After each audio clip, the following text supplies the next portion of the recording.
السلام عليكم ورحمة الله وبركاته، أهلا بيكم في فيديو جديد. رجعنا مرة تانية للقناة ورجعنا مرة تاني مع موسم جديد وتحدي جديد، وبتأسف عن التأخير اللي أنا جبته الفترة اللي فاتت، غايب تقريبا من نص رمضان. وبتأسف مرة أخرى اللي أنا ما بعملش فيديوهات كتير ومعدتش بطلع زي الأول، ولكن إن شاء الله هيبقى في فيديوهات قادمة وفيديوهات أحسن بإذن الله. فيديو النهاردة هنتكلم فيه مع بعض عن صفقات الأهلي الجديدة في يناير القادم، وهنتكلم برضه عن مهاجم الاهلي الجديد، وهنتكلم عن موريست، وهنتكلم كمان عن قائمة الاهلي لماتش بكرة بتاع سيراميكا كليوباترا. فنبدأ كده مع بعض في صفقات النادي الاهلي الجديدة، ونبدأ مع عمر كمال. هل عمر كمال عبد الواحد هيجي النادي الاهلي في يناير القادم؟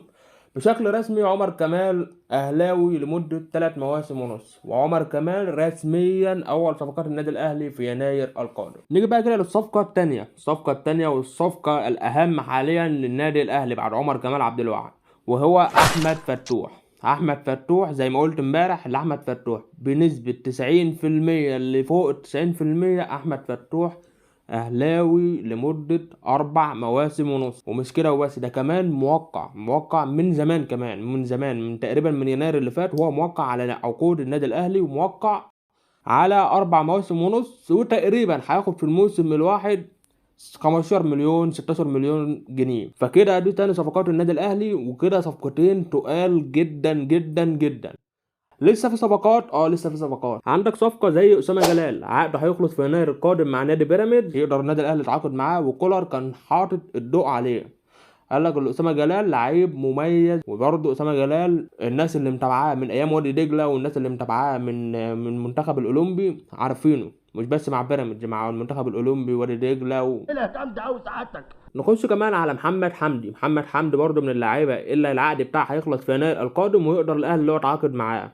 وخلي بالكم محمد حمدي، الناس اللي ما تعرفوش، اللي هو من ابن النادي الاهلي. يعني محمد حمدي كان من ناشئين النادي الاهلي، من ثم صعد في 2014 2015، ومن بعدين لعب كام ماتش كده، وبعدين الاهلي قرر اللي هو يمشي. هو حاليا موجود في نادي بيراميدز، وعقده هينتهي في يناير القادم، ومش عاوز يجدد. ومحمد حمدي ممكن يخش في قائمه التعاقدات بتاعه النادي الاهلي في يناير، يعني ممكن النادي الاهلي يتعاقد معاه في يناير برضه عادي، ممكن يتعاقد معاه مع احمد فتوح برضه، مفيش مشكله. لكن لحد اللحظه دي محمد حمدي خارج حسابات النادي الاهلي. طب هل كده دي صفقات النادي الاهلي في يناير؟ لا، لسه والمفاجاه كمان، الاهلي هيتعاقد مع مهاجم جديد في يناير القادم بديلا لموديست. الاهلي حاليا مدي فرصه اخيره لموديست لاثبات نفسه قبل يناير القادم. في حال لو هو ما اثبتش نفسه للاهلي وما اثبتش نفسه للجماهير، موديست خارج حسابات النادي الاهلي في يناير القادم، والمهاجم البديل جاهز.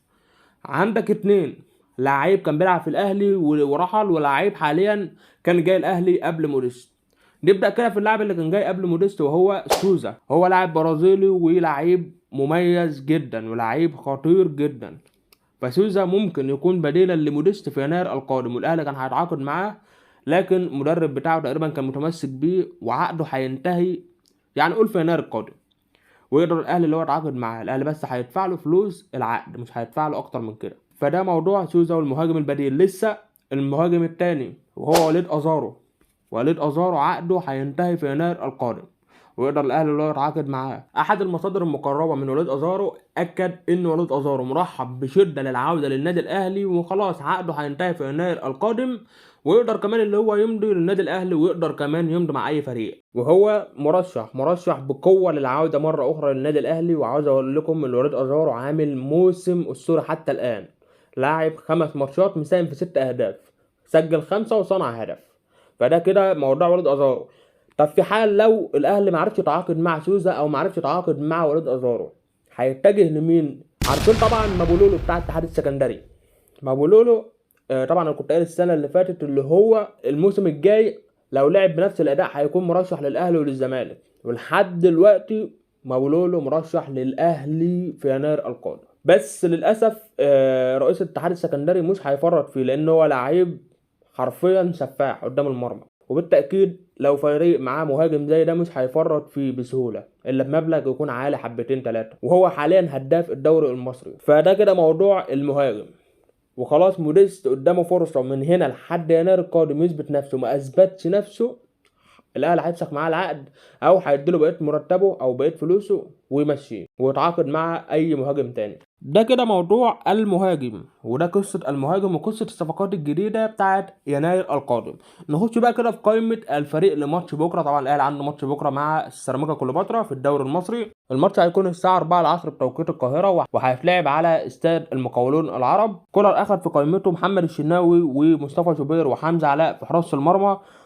خط الدفاع محمد عبد المنعم، رامي ربيعه، ياسر ابراهيم، خالد عبد الفتاح، كريم الدبيس، محمد هاني، اكرم توفيق. علي معلول للاسف مصاب ومش هيلعب الماتش الجاي كمان، يعني مش هلعب ماتش الجونه الجاي ومش هلعب ماتش السيراميكا بتاع بكره. خط الوسط اخد اليو ديانج، امام عاشور، مروان عطيه، احمد نبيل كوكا، محمد مجدي قفشه، حسين الشحات، طاهر محمد طاهر، كريستو، عبد القادر، كريم فؤاد، وبيرسي تاو. وفي الهجوم موديست وصلاح محسن. وطبعا احنا عارفين ان كهربا موقوف وخلاص، يعني كهربا قدامه 3 ماتشات ويرجع تاني لماتشات الدوري المصري. ده كده قائمه الفريق لماتش بكره. نقول كده نتائج سيراميكا كليوباترا في خلال ال5 ماتشات اللي فاتوا.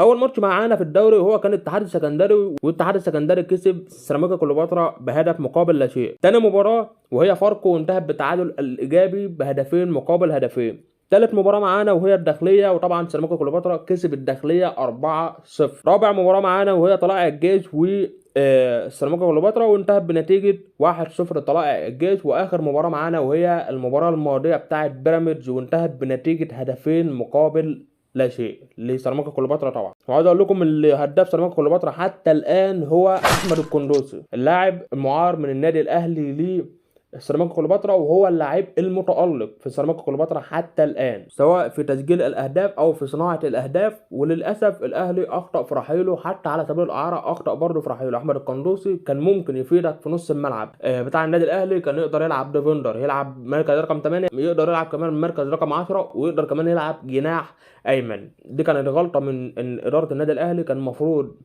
كان يسيبوه، كان يطلع كريستو على سبيل الاعاره. بما ان انت ما بتلعبش كريستو فكان القنوصي كان الاحسن هو اللي كان يستمر، وكريستو هو اللي كان يطلع على سبيل الاعاره. نتائج النادي الاهلي هذا الموسم كان اول ماتش مع المصري بورسعيد انتهى بنتيجه 4-0 للنادي الاهلي.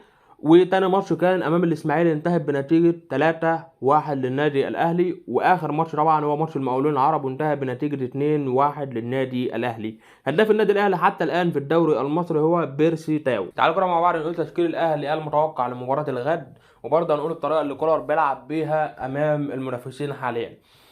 كولر بيلعب بطريقه 4-3-3، والطريقه دي كان بيلعبها من ماتشات دوري ابطال افريقيا، وبالتحديد بعد ماتش الهلال السوداني اللي كان هنا في القاهره. نقول مع بعض التشكيل. في حراسه المرمى هيكون محمد الشناوي، رباعي خط الظهر اكرم توفيق، قلبين دفاع ياسر ابراهيم، محمد عبد المنعم، باك ليفت هيكون كريم الدبيس.